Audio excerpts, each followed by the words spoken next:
แหบมุมใดสั่น โอ้โหซอยเกลือเยอะ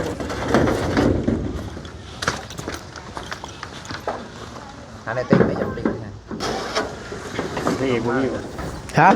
ซีไปเลยบ่มีซีไปเลย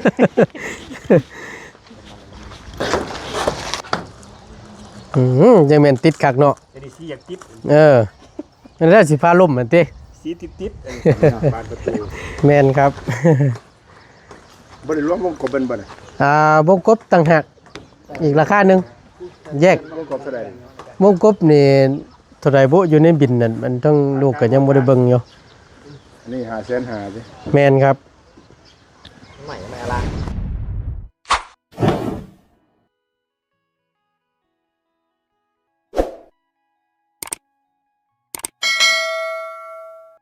ตามแล้วอยู่ เอ้ยเนาะ แท่งจะมาหาไหวคักประมาณเดือน10 บาท ได้ยินอยู่ข่าวว่าเพิ่นเดินมา เห็นว่าอยู่ตลาดเนี่ยพอน้องพันบอกเยอะนั่นเด้เมียผมเมียข่อยว่าซั่นเนาะแล้วแบบเราย่างไปหาขายของแต่ว่าบ่ได้ไปถามบ่ได้ไปทักดอกนั่งย้วนฟังตรงขามได้ โอ้โดย พอน้องพันปีบอกว่าเห็นเขา ข้าว เมีย เศร้าอย่างไรยาดีเจ็บมาละ บ่ได้ย่างไปหาเราดอกตอนนั่งอยู่คนละฝั่งทางตอนนั่งอยู่หน้าร้านนั่นแหละพอน้องพันบอกว่ามากกับเมีย2คนนั่นน่ะ โดย เราไปในตลาดเราใส่ว่าสันนะ เพิ่นตาอย่างดีเจ้อตาตาตาไปลงหักไปไงไป โดย เล่าผัดเบิ่งเจ้าผัดบ่เห็นแล้ว แม่นแม่น แล้วเบิ่งในคลิปเด้เห็น เบิ่งอย่างว่าเป็นแม่นเห็นกับบรูจักกันว่า แม่น เพราะว่าอันนี้เบิ่งในคลิปก็เห็นเราก็จำหน้าได้ชื่อได้ แต่ว่ากับบรูจักกันเพื่อนแต่ว่ารู้จักหน้าสินะ แม่เจอหนาเนาะ เอาพี่น้องเอ้ยก็พอดีทางบ่ตุนก็ได้เข้ามาฮอดจอดถึงแล้วเนาะก็ได้ใส่แป้นลมเรียบร้อยแล้วล่ะมีแต่ว่ารอถ่าแผ่นอลูชิ่งมาแล้วก็แม่นพร้อมมุ้งแหละมื้อนี้เจ้า โดยพอดีที่ทั้งพ่อเราพอดีถือโอกาสเข้ามาเยี่ยมยามต่างเข้ามาเบิ่งว่าสั้นช้าเห็นแต่ในคลิปทั้งพ่อเราเห็นแต่ในคลิปแล้ววันนี้ก็เลยมาเบิ่งด้วยตัวเองบาดนี้มาเบิ่งด้วยตัวเอง เป็นจังไรเนี่ยพ่อมาฮอดสภาพบรรยากาศสิ่งแวดล้อมอยู่ในหมู่บ้านเพิ่น คือจังว่าจำถนนหนทางเขาได้ทุกหม่องทุกบ่อนได้พี่น้องเอ้ยเนาะจำได้เนาะพ่อเนาะอันนี้นี่ถือว่าสะดวกสบายได้เด้นี่ช่วงแรงเบิดหน้าฝนได้เด้ช่วงหน้าฝนนี่หนักเด้พ่อโอ้ยสุดๆเลยแหละ แต่สิย่างหอยังง่าย แม่น ตอนสิมื้อตอนนั้นกำลังหนวดย่างโอ้ยยำพลายปานนั้น สุด ที่ว่าจะให้อัน ว่าเป็นช่วงหน้าแรงแหละได้เข้ามาลองมาเบิ่ง ครับผม ช่วงหน้าฝนก็บ่ได้มาดอกเออ แม่นเอาคือเฮ็ดแซ่บๆเด้อชูทั้งพ่อเพิ่นกินเด้อเพิ่นมาเยี่ยมมายามแล้ว โดยกินลิบบ่พ่อ บ่ละ คั่วเอาให้พ่อเพิ่นเด้อมันสุกเด้อโชว์ฝีมือให้แน่จักบาท โอ้ทานเลขได้ที่เพิ่นมาเยี่ยมมายามฮอดเดือนฮอดชั้นนี่ โอ้ยจ้าตู เบิ่งในคลิปคือจังว่าเฮ็ดอันใดก็บ่เป็นติ เอารอก่อนพี่น้องไอ้ถ่าทางแผนมาก่อน กี่หนังกับทุบหนังบ่ แม่นบ่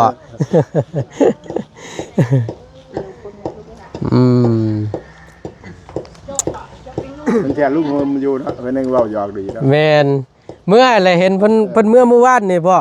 บ่ แม่นเขาว่าเป็นเพิ่นว่าสิขึ้นมามื้อนี้แหละแต่บ่ฮู้ว่าสิฮอดจังโมงก็บ่ได้โทรถามเพิ่นเห็นเพิ่นว่าเมื่อนอนคืนนึงว่าซั่น ช่วงบ่าวตุนไปเหนือที่ว่าเพิ่นมากับเบาลี่มากินข้าวยามแลงกินข้าวซื่อๆก็ให้เพิ่นเว้าอันลูกเฮิมเว้าหยอกเพิ่นเยอะนะครับ แซ่บหลายบ่คือจังไห้จังซั่น เห็นเพิ่นว่าสิขึ้นมามื้อนี้แหละก็บ่ฮู้ว่าเพิ่นสิขึ้นมาฮอดจังโมงนะสิโทรถามก็บ่มีสัญญาณอินเทอร์เน็ตเพราะคือแม่นก็ฮู้นี่แหละบ่ได้มีหยังเลยนี่ก็จังว่านั่น ก็บ่มีหยังมา แน่ เขาเบอร์ เอาว่าจีบโทรบ่ได้หยังบ่ได้จักอย่างเลย แม่น ใส่บ่ได้เล ใช้ ย เน็ตบ่ได้แล้วบ่ได้ลิ้นเขามาไปที่ว่าปล่อยแสดงคุณหนูตาบอดแล้วบ่ได้ยินเงียบไปเลยใช่ไหม แม่น มีสดสัญญาณแหละแม้แต่สัญญาณอันเบอร์ ตั้งโต๊ะยังง่ายเลย มีสัญญาณเบอร์ก็ยังทั้งยากกันนะพ่อ อยู่แถวเวียงจันทน์นั่น ยังที่ นี่ โต๊ะ อยู่ ไป ที่ตั้งโต๊ะเขาเจ้าง่ามมาเอาไปจ้าง จูงมายังรถนะ อืม เมาจูงเอา โตเป็นอะไรคือจังหวะยุ โอ้ยโอ้ยน้ำมันนะ หมูมีน้ำมันปลาตัวยุมาแต่ไสนั่นมันคือเช่แนวนั้นบัดนี้โอ้ครึ่งแพ้อยู่บ่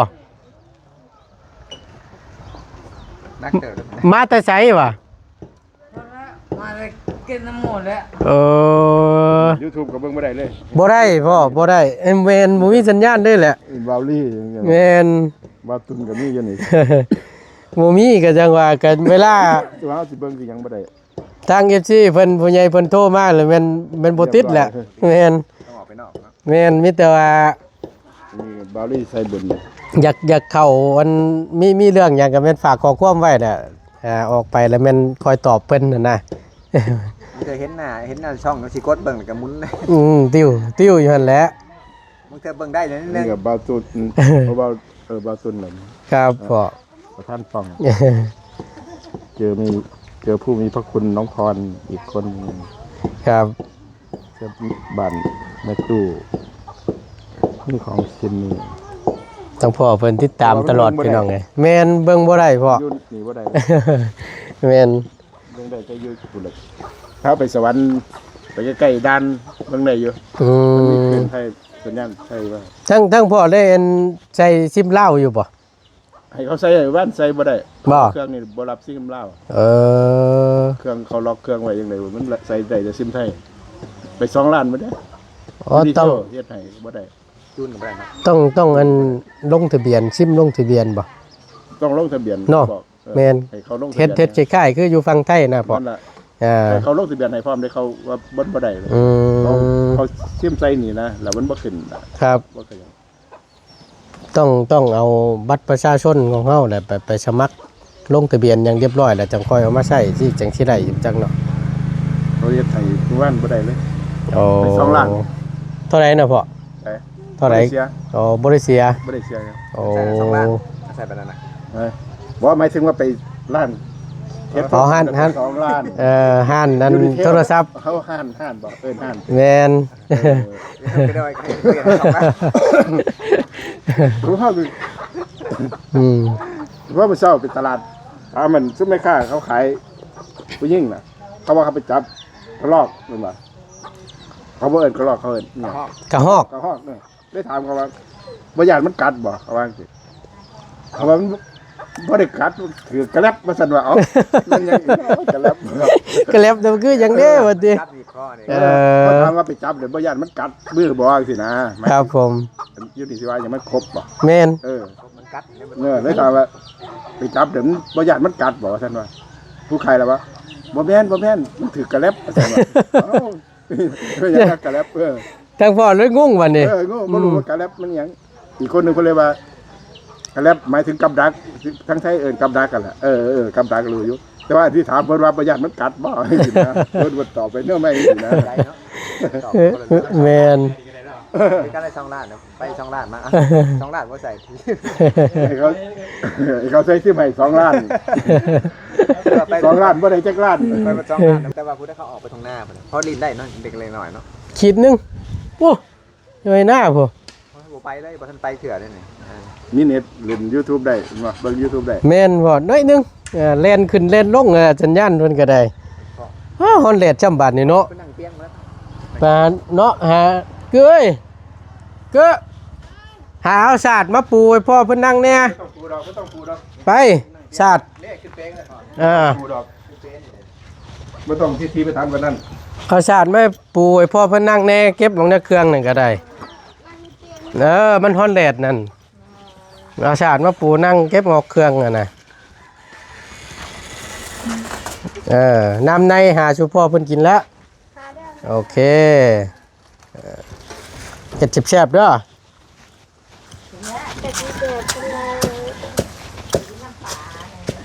ช่แล้วบ่ชมเสียม ใส่แล้ว โอเคนั่นแหละจังหน่อยไฟใหม่ทุงตีนซ่านั่นกันเลยโอ้ยเนาะอย่าคนมันไหลายมันสิเปื่อย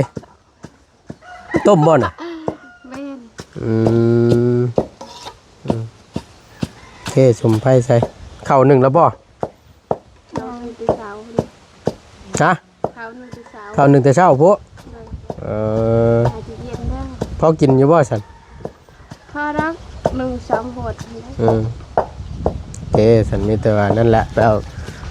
ขึ้นไปเอาฉาดมาแล้วปูให้ทั้งพ่อเพิ่นนั่งเดยวตะปู โดยทั้งแม่เพิ่นได้ขึ้นอัน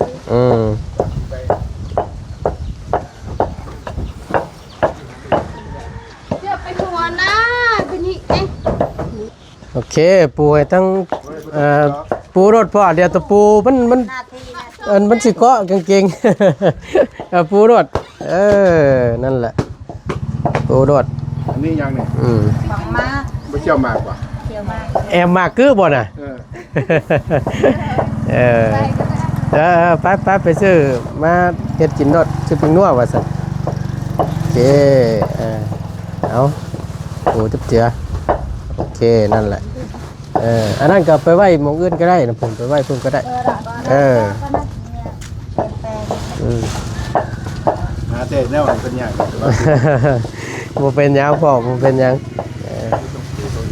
ครับปูนั่งรถบ่เห็นหยังตะปูมันร้อนขึ้นมานะพ่อ เอามาฮอดแล้วก็ได้พากันเฮ็ดกับข้าวกับน้ำสู้กันกินพี่น้องเอ้ยตอนรับตั้งตู่พ่อเพิ่นมาแต่ฟังไทยพี่น้องมาจากอุดรเนาะ มีคนทานกันหมดแล้วนั่นเพิ่นนั่นเลย บ่มีมาแบบบ่มีงูอย่างเขาบ่ได้ส่วนบ่ได้เลยรับผู้ใหญ่เลย มาคนเดียวที่พ่อ ไปสบายใจเนาะไปลัง ไป เล แม่นอยู่ไปผู้เดียวสบายใจ อืม บ่ต้องพวกหน้าพวกหลังนะ เขาอยากไปหมดไปให้ได้ตั้งใจไป จะไปจะไปจะกลับไปครับ ชนะ ตามรถสบายดีล่ะอันนี้มีหยังนี่สอบไหมอืม อะไรดังไพ่ เอาโดยสบายดี พ่อข้านไข่หัว เจ้าจะหน่อย ตั้งใจว่ายังเศร้าเลยสิว่าเขาทำเขาเลยคิดว่า ก็ถือว่าได้ตีเป็นลมแล้วก็รอเนาะทั้งพอเรามาเห็นแล้วว่าเบิ่งในคลิปคือจังว่าที่ดินตรงหน้าบ้านคือกว้างแท้เรามาเบิ่งตัวจริงแคบๆนึงเนาะเรา เบิ่งในมุมมองกล้องพี่น้องไงเนาะมันก็คือจังว่ากว้างเห็นนะ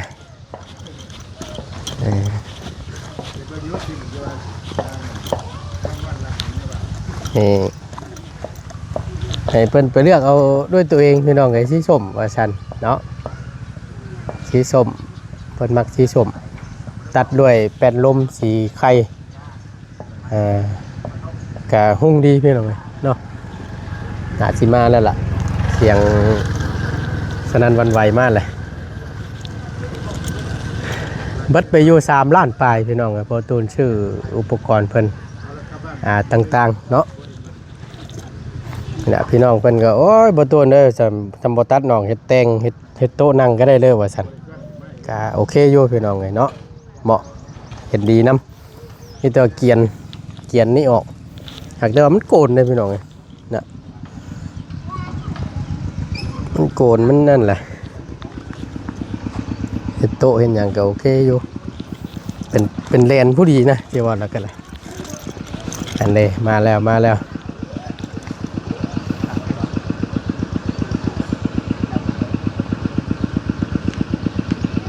โอเคเอาลุงใช้ให้บัดนี้ มันยางไปยางมาไม่มีด้วย ต้องมองใดก็ได้มองที่มันสะดวก เจาะไม่ยาก โดย เอาที่ เอาข้างๆบ่หรือว่าจังใดมุมนั้นบ่นี่บ่เลือกเบิ่งก็ได้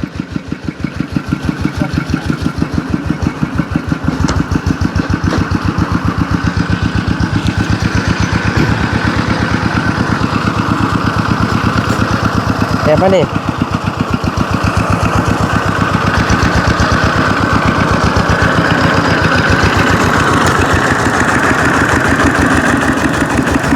อีก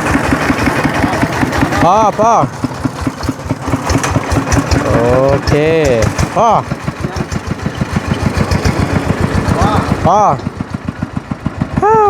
คักกันเลยโอ้ยเราตกใจตอนเราข้ามทางอยู่วังเงินออกจากหน้าโรงงานแพนเอาลูซิ่งนะโอ้ยเราสับปับเล็งคนกุ้มเราเกือบชัดเขาหันข้าเขาอีกว่ะคนหัวคนสายจวดนะอันนั้นอุปกรณ์น่ะตัวแม่นนั่นแหละของเจ้าแก้ลูกฮะอย่ามองได้ละมันบาดมือเจ้าได้อย่ามองนั่งเหลี่ยมสิบาดมือเจ้านี่ตะกี้นี่มันก็บอกปะจุกขาย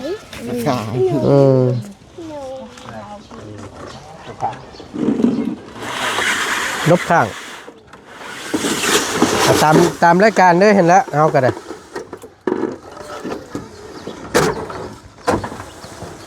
น้องตัวสั่งคนนำอยู่บนนี้ฮะแม่นตัวสั่นอยู่ในน่ะแหบมุมใด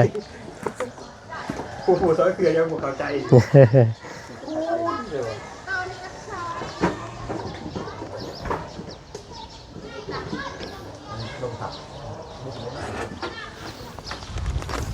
เบิ้งมาสิลูกเดียวเลยได้บ่ฮะไหวบ่ล่ะได้อยู่บ่ล่ะได้มันมีตัวสั่นน้ำได้คอยยกคอยยกเอาที่ละแผ่นนั่นแหละมันจะโมนักได้อยู่นะมันคอยยกได้เลยนะไหลมาเอาตัวสั่นขึ้นก้อนก็ได้ตัวสั่นชี้เอาขึ้นก่อนได้ชี้มุงก่อนเอาลงมาคุณได้ตัวสั่นแยกก็ได้ใช่ไหลมา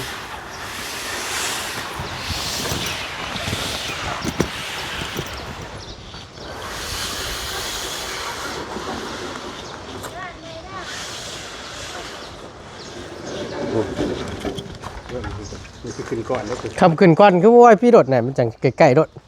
แช่พัดลมอยู่อ๋อเลือกไว้รถใช่ลมผัดคิ้วเอามาพี่จะเอามาเงาลงคือเดียวได้บ่นี่จะล้มสักปีใช่เมนล้มใช่ไหมนี่คือเดียวได้บ่นี่หวั่นใจว่านักอยู่ไหนไอ้เอ้ยแก้ก้อนนี่ปนเอานั่นก็เทปติดไว้ให้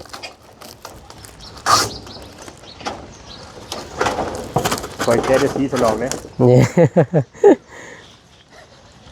ติดบ่มึงต้องงบเข้ามียังไงคือฮักมียังไงถอดเลยฮะที่สลองอยู่ที่เบิ่งด้วยสียังประตูสีส้มสีนางเอกโอ้ยเป็นเรื่องด้วยตัวเองเนาะเยอะสีส้มไว้ว่าสันจัดรถว่าสัน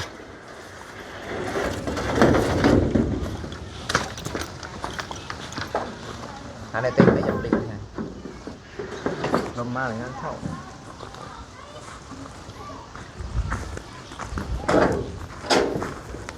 สีนางเอกเนาะสีนางเอก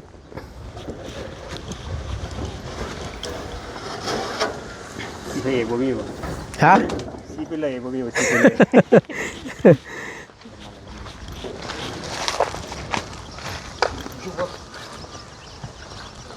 หลอกมา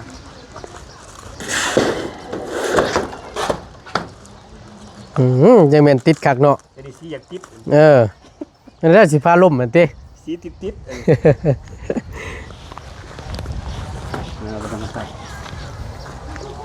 ตัวสันมาพร้อมเลยได้เฮากันพวกตัวนี้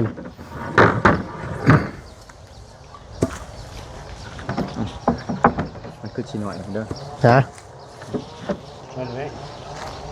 บ่เพิ่นอันนี้ได้ฮะเอาออกบ่แม่นเอาเพิ่นชูดมาแล้วเพิ่นปรับลงนี่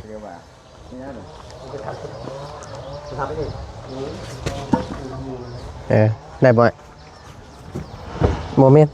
อันนี้ก่อนแต่มันตะแคงบนนี่ตะแคงมึงนู่นตะแคงขึ้นครั้งนึงบ่ตะแคงบานตนเก้ยนั่นแหละชวนออกบัดนี่ได้บ่ฮึบ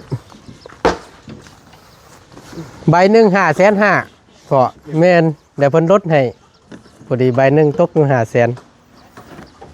ไว้ใช่เนาะบัดนี้เนาะบานประตู แม่นครับ บ่ได้รวมวงกบเป็นบ่น่ะ วงกบต่างหากอีกราคาหนึ่งแยก วงกบเท่าใด วงกบนี่เท่าไรบุอยู่ในบินนั่นมันต้องลูกก็ยังบ่ได้เบิ่งอยู่ อันนี้500,000สิ แม่นครับ ใหม่ไม่อาล่าง บ่ฮู้ว่ามันเป็นไม้หยัง ก็ไม่คิดไม่บอก อีกลายนี่ลายหนึง ซองยาสูบจอย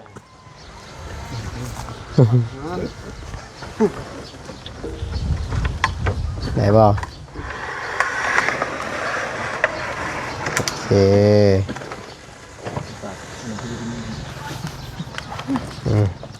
ผมห่างเพิ่นติ ได้แห้งนี่ มันกบห้อง เบิ่งได้เตะชนแผ่นลูซิ่งได้ ได้เยอะ เอิบ ถูกบ่เนาะ โอเค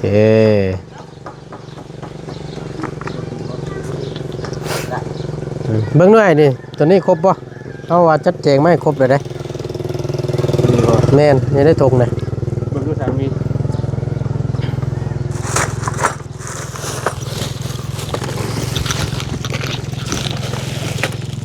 จามัน แม่น ไปก่อน แม่น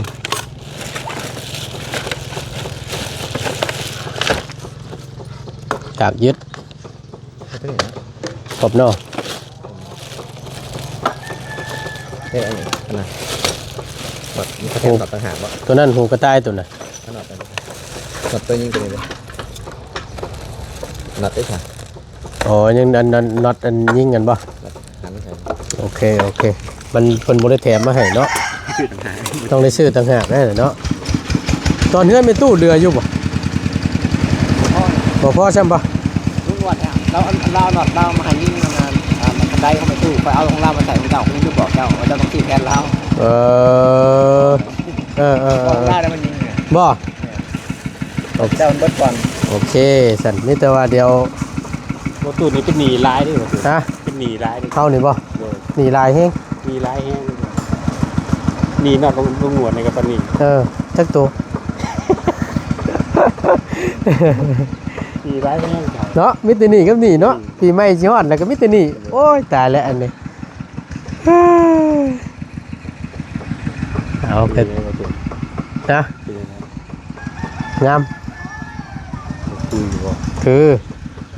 ทำได้ขึ้นนี่คักเลยนี่ บุกเกิดมื้อนี้มันต้องขึ้นมันต้องได้มุ้งแล้วว่าติ มันต้องขึ้น แน่นอนแล้ว แต่เป็นลมคิดทวนแล้วก็ขึ้นเลยเลยขึ้นตัวน้อยเลยขึ้นตัวใหญ่ โดยเอาตัวน้อยก่อนบ่ แต่แม่นแล้วมันใส่ยาก แล้วก็มุ้งตัวใหญ่มันจบเนาะ เอาตัวน้อยขึ้นก็คิดทวนแล้วก็ขึ้นตัวใหญ่ โอเค แต่อันดับแรกใส่ปัดลมก่อน ยังเหลือตัวนั้น เดี๋ยวปัดลมอยู่3สิ้น ข้างนี้ข้างนั้นข้างทั้งนี้นํ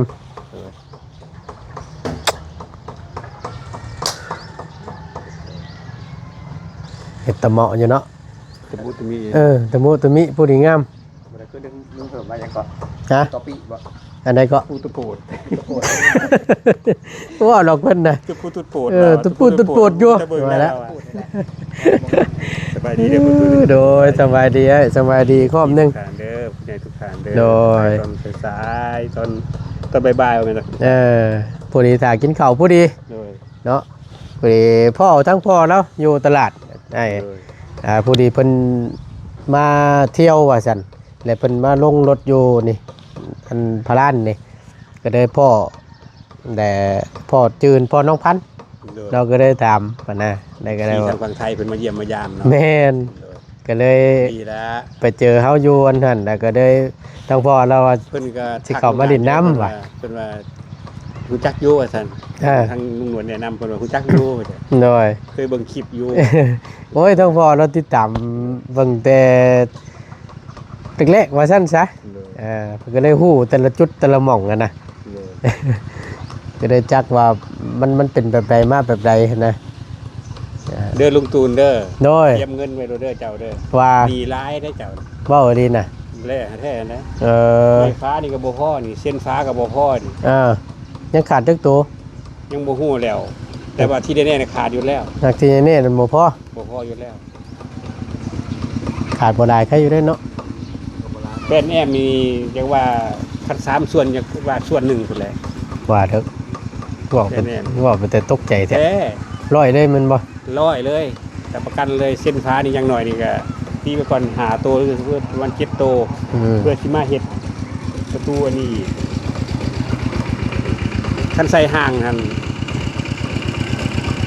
ก็เกือบพอ อืม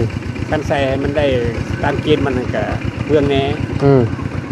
เช่นผ่านบ่ แม่นเพราะว่าเส้นกระโตนี่ตัดแล้วทิ่มเลยได้ต่อบ่ได้ มันบ่ได้บ่ บ่แล้วมันสั่นขาแขนก็ยังเชื่อมาต่อยังได้แบบนี้ อันนี้เส้นมี4เมตรแม่นแต่ว่า อืม เป็น3เมตร20แล้วมันเหลือ80เซนมันต่อบ่ได้แล้ว ยายเบิ่งถ้าว่ามันบ่มันขาดจักตัวแล้วก็จังว่ากัน โดย ตั้งแต่ที่แน่นอนแป้นนี่ก็สิบ่พอนี่เนาะ พอแล้ว เนาะ พออยู่แล้วเป็นเนี่ย อืมโอเคมีแต่ว่า แต่ว่าแจ้งไว้นะแจ้งไว้คือนะแจ้งไว้ว่าพอจอดตลาดนี่ เออดีคือการบอกเขาไว้ลวงหน้า เลยแจ้งไว้จะได้สิตกใจตามไล่เบิ่งหันตามไล่คร่าวๆเบิ่งหันบ่พอหันบ่พอแน่นอนอยู่แล้ว อืมเอา แต่ มี ว่าพี่น้อยหรือหลายก็จะไปเบิ่งนำกันอีก เบิ่งตัวจริงอีกตัวหนึงเนาะ เลย โอเคเอาก็คือว่าอันใดพี่น้องไอ้ทั้งได้เราก็ไล่ไว้เอาคร่าวๆเท่านั้นเท่านี้ก็คือเป็นชุดแรกนี่แหละที่บตูนสั่งพวกไม้พวกตอกมาก็บ่อยากให้มันเดือลายหั้นนะแต่ว่ามันบ่พอกับบ่เป็นหยังมีแต่ว่าเฮาไปซื้อมาเพิ่มเติม โตมาเมื่อกี้ไม่48นี่30โตเนาะ แม่น อยู่17 อืม ใส่ข้างบนไป13แล้ว34โตแล้ว เพิ่นเพิ่มเด้ตัวเปลี่ยนแผน เพิ่มตัวนี้เองเพิ่มเนื้อตัวนี้ออกมานี่ มันเพิ่มตัวอัน ใส่เป็น3โต หลังคาตัวยืนนั่นปกคลุมตัวนี้เนาะ เลย 3 โตแล้ว4โตแล้ว4โตแล้วอยู่ดีเลยเฉพาะเนื้อตัวนี้นะเฉพาะใบหมวกนี่นะ 4ตัวแล้วเนาะ โดย ใบหมวกได้ เออ เอามันเป็นหมวกได้ประตูนนะ โดย ทรงมันเป็นหมวกได้เบิกคักได้ เนาะมันกึ่งโมเดิร์นนะพี่น้องเนาะ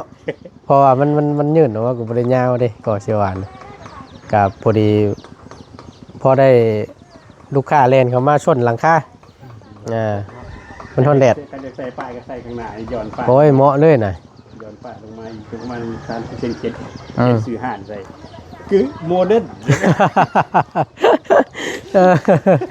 คือโมเดิร์นว่าติ คือโมเดิร์น เนาะคือ หรือว่าคือไฮเทคก็ว่าไป เอาเดี๋ยวจะค่อยว่ากันอีกเนาะไอ้เนาะแต่ว่าให้มิตัวให้ใส่เบิ่งก่อนไม่เป็นมันบ่พอหรือไม่เสร็จมันบ่พอยายเบิ่งก่อนมันขาดจักตัวแล้วก็จังค่อยแจ้งเฮาอีกตัวหนึงเดี๋ยวเฮาก็สิได้จัดแจงมาให้เพราะว่ามันมีมาเพิ่มมันตัวนี้อีกพี่น้องไอ้ตัวอันนี้แหละ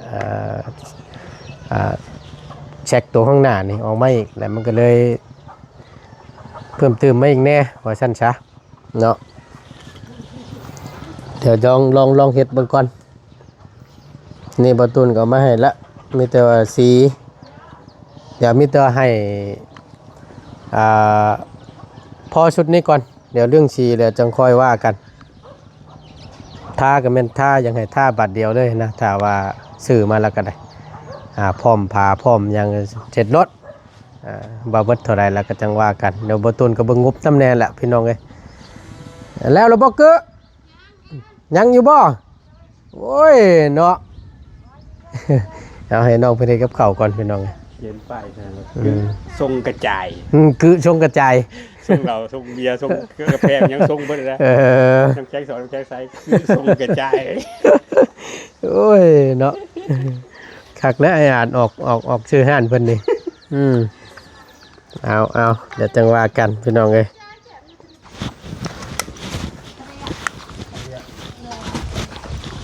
เรียนกระปูว่าไง ร้อย ดอย เรียบร้อย มาเรียนดอย สบายดีเด้อพ่อเด้อสบายดี มาเรียนตัวเมียเด้ตัวเมีย เรียกกัน มาเรียนกัน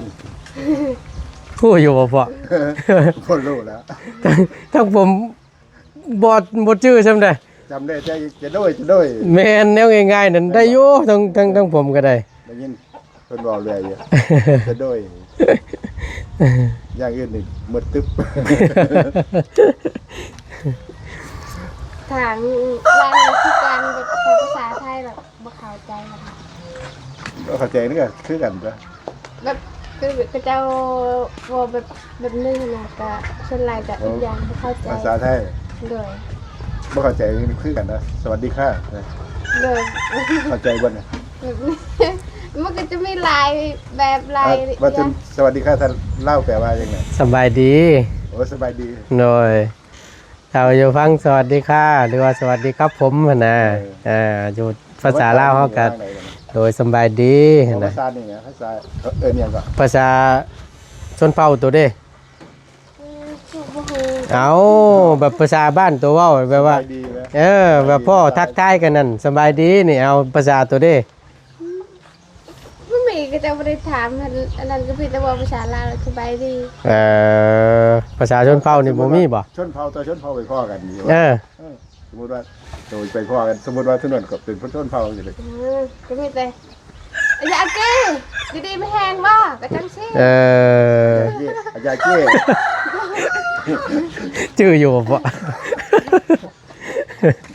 ชื่ออยู่บ่ ผมบ่จื้อบ่ได้แล้วอาจารย์เก้สิยืนมีแห้ง ก็ทักทายกันเนาะเอาก็ เจอ อยู่ทั้งขึ้นไปทั้งอย่างกับทั้งพระลานโอ้ยเบิ่น เชฟโปน ทั้งเสพผลทั้งเบื้องนอกอย่างเขาว่าอีกอย่างหนึงแม่นบ่คือกันบ่ ก็ ก็สิต่างกันเนาะอ่ะ สิตั้งกันอยู่เป็นบางคำมานะพ่อสิตั้งกันเป็นบางคำว่าซั่นซะเพราะว่าเห็นเพิ่นเอิ้นบัดอยู่ทั้งพี่เพิ่นเอิ้นไอ้หยังก็มันสิมีอยู่คำที่แตกต่างกันนะ นั่นเราเห็นเขาเอิ้นเขาบ่ได้ว่าสบายดีเขาเอิ้นว่าอย่างก่อน มันมีอยู่ สบายดีนี่แหละจะบ่รู้ว่าเอิ้นว่าจังได๋ว่าว่างได เพราะว่ามันแต่ละเขตมันสิแตกต่างกันนะเพราะ จะละเอียดว่าบ่คือกัน แม่นอาจแต่ละคำเพิ่นมันสิมีอยู่หรอกคำที่มันบ่คือกันนะขึ้นทางเชฟโปนเมืองน้องก็อีก ฟังกันเรื่องบ่บัดนี้ ฮะ สมมุติว่าเพิ่นไปเพิ่นฟังรู้เรื่องบ่ ก็ฮู้แม่น อาจจะฮู้บางคำเนาะอ่ะ แม่นแต่ว่าเพิ่น ว่าเป็นนำบ่เห็น อันส่วนหลาย ว่าแบบเขาน่ะฟังเป็นบางคำแต่ว่าเว้าบ่เป็น โดยทางนั่นก็ได้ยินอยู่บางคำก็จะบอกภาษาก็จะแต่ว่าจะบ่เข้าใจปานใด อืม ขนาดเพิ่นชนเผ่าคือกันเด้ก็จะต่างกันคือทางบ้านนะบ่ส่วนหลายก็จะเป็นบางคำก็จะเอิ้นต่างกัน บ้านนาบ่นี่พอไปที่ลูกวานนั่นแหละ อาจจะเอิ้นใกล้เคียงกันแต่ว่าเพี้ยนนิดหน่อยสิเนาะ ประมาณนั้นนะพ่อ อาจจะเพี้ยนนิดหน่อย ครับผม ยังว่าระวังมันกัดดิไปตลาดมื้อเช้าบอกว่ามันบ่กัดบ่ ตะรับพุ่นว่าติ รับว่าซั่น กรับนี่พุ่นว่าติ กระแลบกระแลบเลย แต่พอ ก็ลอกมันบ่กัดมือบ่ไปจับเอายิงเพิ่นขายบ่ย่านมันกัดมือบ่ว่ามันติดกระแลบยังไงเพิ่นว่า เพิ่นฟังอาจสิบ่เข้าใจต้องพอถามเนาะอาจสิเข้าใจไป มันกำลังเพิ่น แม่นมุมหนึงหั่นน่ะเอามีแต่ว่าเฮ็ด อยู่เฮ็ดกิน ตอบอย่างหนึงนะ เอาแซ่บๆเด้อเอาแซ่บๆเด้อว่ะ จักจังโมงไก่ชั่วโมงกินเด้อ ฮะกะสิโมงกินแหละโยมันก็นี่เด้มันบ่ายโมงแหละ ให้กินข้าวเที่ยงไปกันนี่เลย อืม เนี่ย กินไปข้าวเที่ยง นั่งทานกินค่ะ ไปแต่ตลาดแล้วก็บ่ทันได้กินหยัง เข้ามาเลยบ่ยังบ่ได้กินยังบ่ไอ้เอาเงินให้ไปซื้อบ่ซื้อกับข้าวแล้วฟังนอกมาเลยบัดนี้โอ้ยหาซื้อกินกว่าเพอเพกินข้าวพงข้าวผัดน้ำหั่น ท่านได้ถามประตูคนข่าวก่อนแล้วก็เรียน อ๋อพอดีทั้งพอแล้วเขานำมากับลุงนวด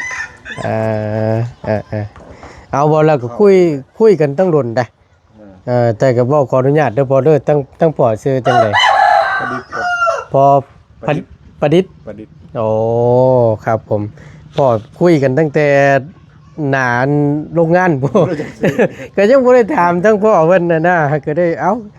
ทั้งพ่อเพิ่นว่าอยากเข้ามาดินอยากเข้ามาเบิ่งว่าซั่นต่างมาดินน้ำน้องเพิ่นก็ได้เอาเข้ากับเขาว่าพอดีทั้งบ่ตูนก็ให้ทั้งพ่อน้องพันธุ์ออกไปแก้แผนเอาลูกซิ่งพร้อมวงกบและบานประตูเข้ามามุ่งหันค่าเพิ่นนี่แหละก็ได้พากันเข้ามานํกันนะ นี่ซื้อร้านบ่ก็ให้ที่ว่าหยังก็ ก็ โมเดลบ่ให้หยังก็เส้นดอกกันเลย คิดยังให้อาจเพิ่นใช้ให้อยู่เมื่อกี้นี่พ่อ ที่ใส่ว่าในร้าน คิดนอกอยู่บ่ บ่เข้าใจ บ่เข้าใจเลย เอาซื้อหันค่าตัวนี้ ซื้อ แหม ป้ายร้านค้าที่ เออ เออ คือจักสิวายจังได๋รู้จักชื่อหันจ้า เอาคิดแม่ความมักในใจอะนะว่าสิคิด นมเย็นบ่ เออน มเย็นชาเย็นหยังบ่ เออ ขายบ่พวกนั้นขายนมเย็นบ่ ขายอยู่ ก็จังว่า ที่ยังเขาเขียนยืนตรงตลาดก็น้ำปั้นบ่ร้านน้ำปั้นเขาเขียนคือไว้ แล้วแต่มักเด้อนี่เด้อคิดใดก็ใส่โลดใดก็เฮ็ดเอาเด้อ จะเอาน้ำปั่น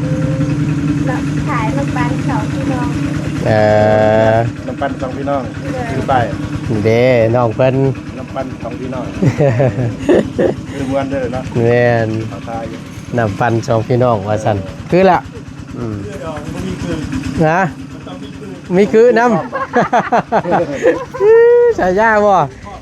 ใส่ยาคือว่าติ ต้องไปซื้อพร้อม มันต้องมีคือมานำเด้ แม่นอยู่บ่ได้ซื้อเขาบ่รู้เนาะ แม่นบ่ นี่เขาจะไปถามว่าน้ำปั้นสองพี่น้องของผู้ใด มันไผว่าได้ติ ร้านผู้ใด คำคือนี่ก็จะว่าปิ้งเลยเนาะพ่อเนาะ แม่น น้ำปั้นสองพี่น้องวงเล็บคือ คือ โอเคพี่น้องก็ต้องมาตุนสิเบิ่งบินก่อนว่าเบิดไปเท่าไหร่นั่นแหละได้โอเคเบิดไปอยู่3ล้านปลายพี่น้องเอาขออนุญาตเด้อพอเด้อเดี๋ยวให้ทั้งน้องเพิ่นขอบคุณก่อนเด้อมาพี่หลานมาเดี๋ยว นางมาตุนอย่าน้องเพิ่นขอบคุณก่อนซื้อนี่ละอุปกรณ์ต่างๆนี่แหละพี่น้องเลยพวกบงกบและบานประตูแผ่นลูซิ่งพวกก่อนล็อกกับเพิ่นก็ซื้อเลือกเองว่าซั่นซะเนาะไปมาพี่ก็ได้หลายเนี่ยมันแจ้งๆนี่พี่น้องเพิ่นสิไล่ตาต้องย่องอยู่คักไปยังบ้านนี่น้อยเนาะนี่หากแต่ว่ายังบ่พอได้คือเรื่องไม้เรื่องตอกนี่ก็ได้ไอ้อาจเกินไว้ได้ไว้จังใดก็ได้ขายแต่แท้แบกขายฮักตัวไหนนมเน่าเต็มที่ได้แล้วบ่ทั้งน้องนะขายหมู แล้วบ่ขาย เราบ่ขายซ้ เด้อ ำก็แล้วกันบาทเนาะเมื่อยนำเด้ แบกคือกระลงทอง แบ่ลงท้องคือจะว่าลงท้องมันลงแบบใดเฮ้ยนะมันลงแบบใดลงท้องน่ะ อันทางนี่จะบอกว่าแบกลงทอง แบ่เจ็บท้องสิบ่ โดย โอ้ยเนาะฟังแล้วฟังอีกอยู่ลงท้องว่าซั่นเอามีแต่ว่าทั้งเบิดทั้งมวลพี่น้องเอ้ยคือบ่ตูนให้เห็นนั่นแหละมีทั้งก่อนล็อกและบานพับพวกหูจับทุกสิ่งทุกอย่างว่าซั่นซะที่บ่ตูนจ่ายไปในมื้อนี้เบิดไปอยู่โมเมนต์1นี่3ล้านกับ555,000คือเอ้ยเบิดไปได้เติบแน่เบิ่งขึ้นนิดหน่อยเนาะ โดย นี่แหละน่ะจำที่ตัวเห็นนี่แหละ ช่องโตนั่นแหละไอ้ หืม ช่องโตนะ ฉันละยาวอุปกรณ์แต่ละอย่างก็จังเป็นแพงก็จังว่านั่นนะ คือขายเครื่องจะได้ ทุนคืนมาเนาะ มันต้องได้แม่บ่ได้บ่เอาได้เนาะ ไล่แบบทั้งหมดชื่อเล็กๆน้อยๆป้าโถ เบิดบ่แม่นน้อยได้นี่ เลยขายปีหนึงสิได้ทุนหรือว่าเป็นนัง แต่มันขอให้แต่ว่าคอยเก็บออมรอมริบไปหั่นแหละบ่ยากดอกบ่ต้องไล่นะทุนตัวนี้น่ะ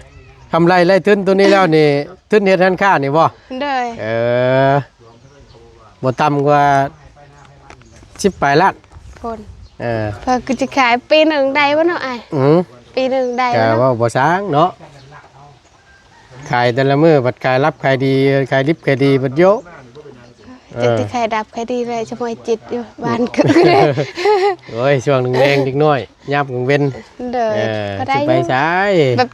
บ้านอื่นก็จะก็เที่ยวอยู่ถ้าจะอยากซื้อกิน เพราะว่ามันเป็นทางผ่านผู้ดีเลยบ้านน้องเพิ่นมาไปบ้านนาบ่ปูนไปพู้แต่ออกมาพี่บันเทิมใหญ่เทิมน้อยออกไปตลาดนะพี่น้องเอ้ยเนาะเอาก็มีแต่ว่าใต้คลิปแล้วน้องเด้อก็ทั้งเบิดทั้งมวลทั้งอ้ายชื่อไปเครื่องใส่หันค่าเจ้าในครั้งนี้ก็เบิดไปอยู่3ล้านครับ555,000ก็มีแต่ว่าเป็นเงินผู้ใหญ่ใจะดีเบิดทุกท่านที่เพิ่นได้ร่วมสมทบเข้ามานั่นแหละก็มีแต่ว่าอยากให้ขอบคุญขอบคุณผู้ใหญ่ใจดีที่ร่วมสมทบมาในครั้งนี้เด้อพ่อพันนี่นั่นแหละอยากมืดๆในน้อยนึงพี่น้องบ่เป็นหยังเนาะ ต้องขอบอกเอาชมรักต้องขอบอกขอบใจและขอบคุณหลายๆเด้อทางผู้ใหญ่ใจดีมากทุกท่านที่ซอยหานค้าคือให้เป็นจริงก็ขอให้ทางพ่อและแม่และอายจงมีสุขภาพแข็งแรงเด้อความเจ็บยาสุดใดความขายยาชุมีขึ้นเนื้อลงไตก็ให้ตลอดปลอดภัยที่สำคัญก็ให้อยู่บ้านขวัญยืนเด้อให้ร่ำและรวยขอเงินหลับได้เงินหมื่นตื่นมาได้เงินแสนเด้อเงินเก็บจงไหลมาเงินเวลาไหลขาวเด้อทานเมื่อสาวไหลขาวตอนแรงน้อย สาธุสาธุเด้อ เนาะเอาก็มีแต่ว่าไปสั่นมีแต่ว่าเตรียมกับข้าวกับน้ำสู่ทั้งพ่อเพิ่นกินเด้อ โดย ต้อนรับเพิ่นเต็มที่แล้วถือว่าเป็นท่านแรกได้เนาะพี่น้องเพิ่นฟังไทย FC เพิ่นมาเยือนถึงที่ฮอดเพื่อนฮอดชานเลย โดยดีใจเลยไอ้คนนี้ก็ได้โดยเห็นทางพอเพิ่นมา โดยมีแต่ว่านี่แหละเฮาก็ต้อนรับเพิ่นไป ตอน มา หับ หา ก็ สู่ ซ้ำแบบเทเฮามี